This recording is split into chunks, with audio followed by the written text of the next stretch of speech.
চলো গাইস তোমাদের সেই ঠাকুরটা দেখাই। আরে সেই ঠাকুরটা যেটা ভালো করে আগুনে পোড়ানোর পরে মশলা বালি দিয়ে ভালো করে তৈরি করলো না, সেই ঠাকুরটা মানে সেই ছোট মনসা ঠাকুরটা কতটা হলো আর কিরকমভাবে রাখা আছে তোমাদের সেটাই দেখাবো। চলো তো চলে আসলাম জেঠুদের কারখানার সামনে। এখানে এসে দেখছি দুটো বাঁশের কাঠামো রাখা আছে। এই কাঠামো দুটো নিশ্চিত কালী ঠাকুর তৈরি হবে, কারণ দেখে সেটা বোঝা যাচ্ছে। আর এখানে একটা বড় মনসা ঠাকুরের একটা কাঠামো রাখা আছে, যেটা শোয়ানো আছে, দেখো ভালো করে ঢাকা আছে বলেই বললাম।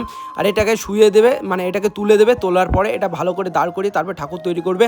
আর এখানে দেখো এই পেছনে যে পাঁচপনা সাপটা থাকবে না, সেই সাপটা হচ্ছে এটা, মানে এটা ভালো করে এখনো তৈরি হয়নি, জাস্ট শিকগুলো রাখা আছে। তো এই শিকগুলোকে ভালো করে ঢালাই করার পরে পাঁচপনা সাপ তৈরি হবে। আর এখানে দেখো আমাদের মনসা ঠাকুরটা রাখা আছে, এতটা তৈরি করার পরে থুয়ে দিয়েছে, এটা ভালো করে এখনো তৈরি হয়নি। তো যতটা তৈরি হবে তোমাদের সবগুলো দেখাবো নেক্সট ভিডিওতে। আর এখন চলে আসলাম আর একটা জায়গায়, জেঠুদের এখানে মাটি টাটি রাখা আছে, এর ভেতরে মাটি রাখা আছে, যে মাটির ঠাকুরগুলো তৈরি হয় তার জন্য এই জায়গাটাই তৈরি করে।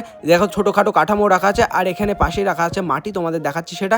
এই মাটিগুলো দিয়ে ঠাকুর তৈরি হয়। আর নেক্সট ভিডিওতে তোমাদের সিমেন্টের ঠাকুরটা তৈরি করা দেখাবো। এখনকার জন্য ওকে, টাটা, বাই বাই।